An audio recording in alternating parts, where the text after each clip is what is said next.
The winter storms that rolled across the frontier that year carried a kind of cold that bit deeper than any wolf's teeth. A cold that crept beneath doors, beneath skin, beneath whatever hope a lonely soul had left. Folks said it was the worst winter in 20 years. The kind that tested a person's will and buried the weak in white silence. Elara Boone was used to silence. Used to cold, too. Ever since the ground took her husband, the world had felt half-frozen. She tended her little homestead alone, patched fences alone, ate alone, prayed alone. And on that night, when the snow fell sideways and the wind screamed like a dying thing, she thought she'd spend another night in that same grim quiet. But fate had other ideas. She saw him first as a dark shape slumped near her corral, barely visible through the swirling snow. A massive shape, too large to be a wolf, too still to be a bear. Her lantern glass shook in her hand as she approached. The closer she stepped, the more her breath hitched. It was a man, a giant of a man, broad as the barn door, skin bronze even beneath the frost, hair black as river stone. He was half buried in snow, arrows jutting from his back like broken branches. An Apache. Elara gasped and stumbled backward, instinct screaming. But then she heard it, a low groan, pained and human. She hesitated, then knelt beside him, lantern light trembling over his frozen face. His skin was cold as iron, his breath shallow. He was dying right there in her yard. Against every instinct, every fear, she dug her hands under his shoulders and dragged him toward the cabin. Snow swallowed her boots. Ice burned her fingers. Twice she almost dropped him. But she kept pulling, one breath at a time, one step at a time, until she had him inside her doorway. The warmth hit him first, then consciousness. His hand shot out, clamping around her wrist. His grip was terrifyingly strong. His eyes opened, black and burning, and he rasped, voice low as thunder, "By winter's end you will carry my son." Elara froze, blood turning colder than the snow outside. But before she could speak, the Apache collapsed into darkness. Then she heard it, distant hoofbeats. Men on the ridge, circling. She barred the door trembling, lantern light shaking against the walls, as riders moved like shadows in the storm. The wind battered the cabin walls like an angry spirit, rattling the shutters and squeezing through every crack in the old timber. Elara shoved another plank across the door, her breath fast, her hands shaking harder than the lantern flame beside her. Outside, the hoofbeats continued their slow circle, like wolves deciding who should take the first bite. Inside, the giant Apache lay sprawled across her floorboards, bleeding, unmoving, yet somehow still dangerous. She backed away from him, her rifle raised, her pulse pounding in her ears. For a long moment, the only sound was the storm. Then he stirred. A painful groan rolled from his chest as he tried to shift, his hand searching for the arrows lodged in his back. Elara stepped closer, the barrel of her rifle aimed at his heart. "Don't you move," she whispered, though her voice lacked the strength she wanted. His eyes opened slowly, dark eyes, sharp despite the pain, tracking her every tiny movement. He wasn't delirious now. He wasn't broken. He was aware. And dangerous. He pushed himself up on one elbow, teeth gritted. "Water," he growled. Elara hesitated. For a long, trembling second, she debated letting him die right there. An Apache on her floor meant trouble, the kind that burned down homes and left widows widowed twice. But the image of those riders outside, the way they circled, the way their voices carried through the storm. No, they weren't there for her. They were hunting him. She fetched the canteen carefully, never lowering her rifle. She held it to his mouth, and he drank greedily, water spilling down his chin. "Who are they?" she whispered. He coughed once, then fixed her with a heavy, deliberate stare. "Bad man," he said. "Take land. Take life. Take all." His English was rough, but his meaning was clear enough. "Why were they hunting you?" He touched his wounds, then tapped the small pouch tied at his belt. "Truth," he said. "Proof of what they do." Then he lifted his eyes again, slow, focused, piercing. "You saved me. Now they hunt you." Her breath hitched. The storm raged. The riders circled. And she realized the danger she dragged into her own home wasn't going to leave. Not until blood was spilled. The storm sealed them inside together for 2 long days. 2 days of low firelight, boiling snow for water, and the heavy, pulsing silence between 2 people who had every reason to fear the other. Koda. She learned his name only after he muttered it in his fever, drifted in and out of consciousness at first. Each time he woke, he watched her with that same unwavering, hawk-like stare. He didn't beg, didn't whimper, didn't ask for mercy again. He simply existed in the cabin like some ancient, wounded spirit carved from stone. Elara kept the rifle close, even when she changed the bandages, even when she pulled the arrows from his back with trembling hands. The first arrow came out clean. The second came out with a sound she would never forget, a wet tearing noise that made her stomach twist. Koda did not scream, but his jaw clenched hard enough to crack bone.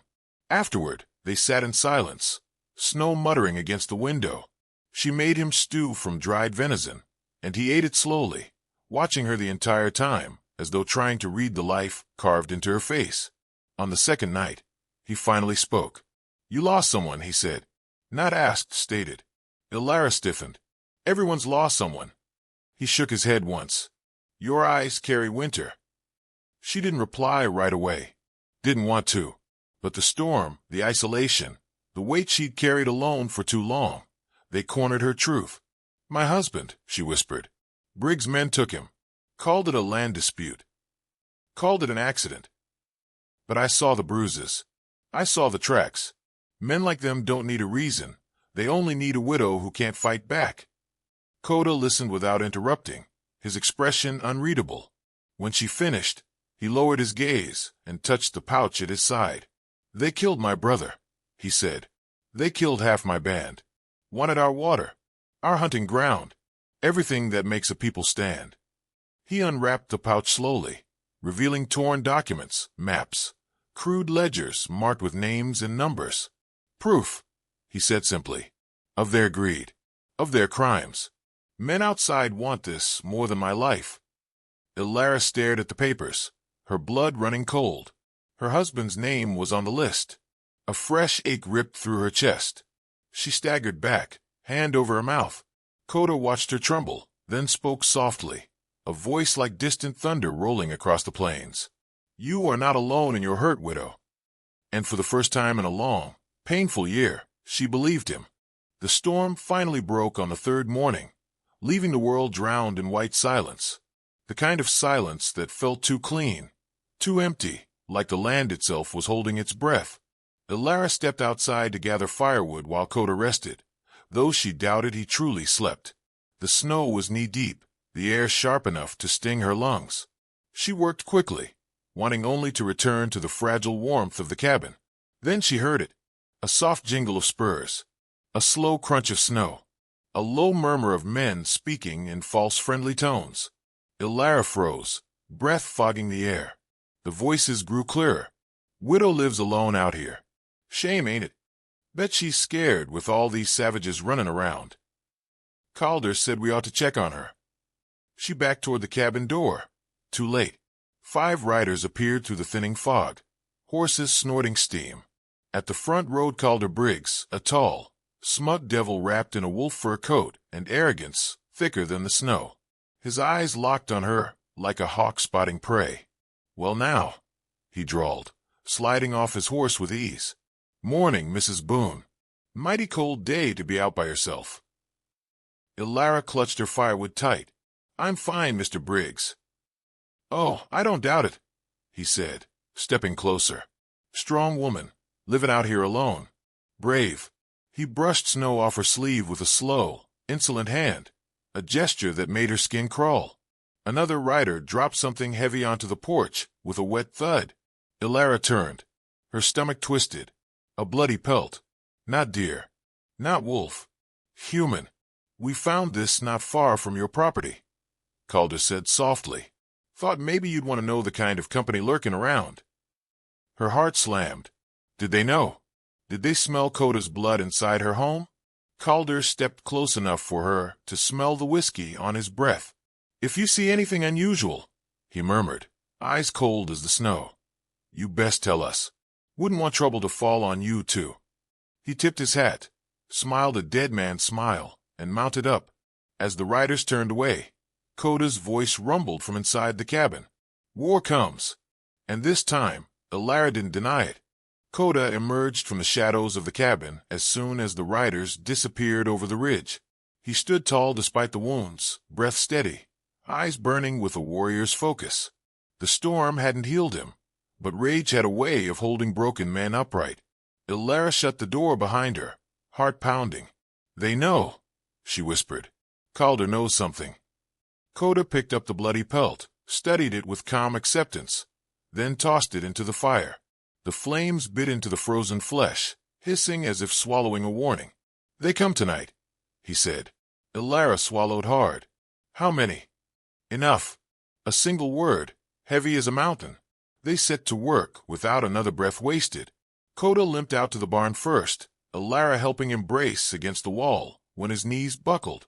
They gathered every plank of wood, every rusted tool, every scrap of metal that could be turned into something lethal. Koda's hands were steady, shaping a broken shovel handle into a club, sharpening the edge of a rusted saw blade until it gleamed like winter's teeth. Elara dragged lumber to the cabin, her breath turning white in the air. Together, they hammered boards over the windows, layering them until no bullet could slip through. Koda showed her how to drive the nails deeper, how to brace the shutters with iron hooks so they'd hold when men began to shove. As they worked, he taught her small things. Things she never imagined she'd need to know. Hold knife like this. You cut deep. Always deep. Never turn your back to a wounded enemy. Fear is good. Fear keeps you alive. She listened. She learned. Her hands trembled, but her resolve grew like embers catching flame. At dusk, Koda painted symbols across the doorframe. White lines made from crushed bone and ash. Tribal markings. Protective. Ancient. She watched him silently, snowflakes catching in his long hair. When he finished, he handed her the bowl. Your turn, he said. You claim your home. Elara dipped trembling fingers into the paint, then slowly pressed her hand against the wood. A symbol of unity, of defiance, of war. The winter sky darkened, the wind died, and the land held its breath. Night arrived without a whisper. No wind, no snow. No sound at all, just the heavy stillness that settles before a killing storm, when even the land seems to recoil from what's coming. Elara stood at the window slit, hands gripping the rifle so tightly her knuckles blanched white. Inside her chest, her heart thudded like hoofbeats in a canyon. Beside her, Koda adjusted the bindings around his ribs, ignoring the blood that seeped through the cloth. His eyes were half shadow, half fire. Then, faint distant, she heard it. A crack of a branch, a low whinny, a murmur carried on the stillness. They come, Koda said, and the world changed. Shadows grew along the ridge, figures mounted on horseback, silhouettes against the thin sliver of moonlight. Then another group emerged from the trees behind the barn, then more from the dried creek bed. Calder had brought an army. Elara's breath hitched. There's too many. Koda didn't blink. They fear truth. Truth makes cowards desperate. The riders halted just outside torchlight distance. Calder stepped forward, boots crunching on the frozen earth. He carried himself like a man who already believed he owned everything he touched. Evening, Mrs. Boone, he called, voice echoing across the snow. We're going to make this simple. Send out my property. Elara felt her grip on the rifle tighten. He's not your property. Calder laughed, a humorless sound. Oh, darling, everything out here is. Then the torches lit. A line of orange flames burst to life as his men raised burning brands. Firelight danced across their rifles, their sneers, their eager anticipation of violence. Last chance, Calder warned. Give him up, or we take him, and whatever else we want. Elara looked at Koda. His jaw was set, his breath steady. I won't let them take my home, she whispered. You stand, he answered, laying a hand on her shoulder. So I stand. The first shot came without warning. A burst of splintered wood exploded beside her face as a bullet tore through the reinforced shutter. Koda pulled her down behind the table they'd flipped for cover. Gunfire erupted like thunder. Bullets slammed against the cabin, thudding into boards, ricocheting off iron pots, punching holes through anything not reinforced. Koda returned fire through a narrow slit, each shot precise, controlled. A rider fell from his horse with a scream. Another ducked behind a trough, firing wildly. Elara fired next, her first shot shaking her entire arm. It missed. Her second didn't. She saw a man stagger backward, clutching his thigh. Her stomach twisted, but she didn't stop. A lantern shattered against the cabin's outer wall, flames licking up the boards. The fire spread fast, climbing like a living thing. Koda rose to his feet. "I go," he said, grabbing Elara's knife. "You can't," she cried. "You're still hurt." He looked down at her, the storm reflected in his eyes. "I fight so you live." Before she could stop him, he kicked open the door and charged into the chaos. He moved like a wounded bear, slow but unstoppable. His first strike crushed a man's jaw. His second buried Elara's knife in another's chest. Gunshots tore through the air, but Koda didn't falter. Elara watched in terrified awe. Then fury overtook fear. She grabbed the spare revolver, darted through the smoke, and fired at the men trying to surround him. One turned toward her with a snarl. She shot first. Another raised his rifle. She dove behind a trough as bullets whistled past. Then a scream. Calder had her, his hand fisted in her hair, yanking her head back. Cold steel pressed against her throat. "Knew you were too stubborn for your own good," he hissed. "Should have taken my offer when you had the chance." Koda turned, eyes blazing, chest heaving. "Drop," Calder barked, pressing the blade tighter. And Koda, bleeding, panting, actually did. He sank to his knees, hands open, surrender written in his posture. "Good," Calder sneered. "Now what?" A click. Elara's hidden derringer pressed into Calder's ribs. His eyes widened. Her voice was steady. "Get your hands off me." She pulled the trigger. Calder staggered, dropped the knife, and collapsed into the snow. Silence fell. The remaining riders, seeing their leader dead and the Apache warrior still standing, scattered into the night. Elara collapsed to her knees, breath shaking. Koda rushed to her side, catching her before she fell. "You fought," he murmured. She looked up at him, tears mixing with soot. "I had to." "No," he said gently. "You chose to." Behind them, the fire burned low. The night, once heavy with death, felt lighter. And for the first time since the war began, they were alive. Dawn didn't break that morning. It crept in quietly, as if the sun itself stepped lightly over the carnage left on Elara Boone's land. A soft wash of pale gold touched the snow, revealing tracks of violence now frozen into memory. The smoke from the burned barn drifted upward in thin gray ribbons, disappearing into a sky too gentle for the night that came before.